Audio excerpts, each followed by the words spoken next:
ভোটমুখী বাংলায় চড়ছে পারদ। মনোনয়ন জমা দেওয়াকে কেন্দ্র করে উত্তেজনা বারুইপুরে। বারুইপুর পূর্বে তৃণমূল প্রার্থী বিভাস সর্দারের মনোনয়ন জমা দেওয়ার সময় উত্তেজনা, পুলিশের সঙ্গে ধস্তাধস্তি তৃণমূল কর্মী সমর্থকদের।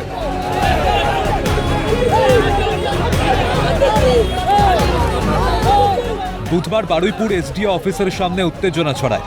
তৃণমূল প্রার্থী বিভাস সর্দারের সঙ্গে শতাধিক কর্মী সমর্থক আসেন এসডিও অফিসে।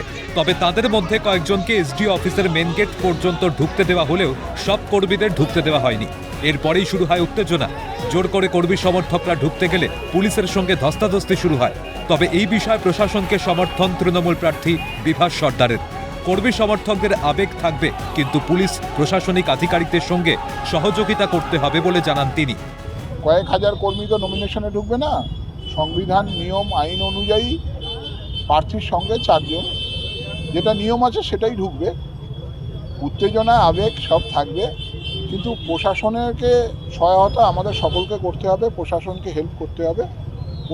প্রশাসন তো পুলিশ বলুন, অন্য প্রশাসনের যে কোনো কর্মকর্তা বলুন, তারা আমাদের রক্ষা করছে, তারা আমাদের সবাইয়ের সংবিধান, গণতন্ত্রের তারা পার্ট।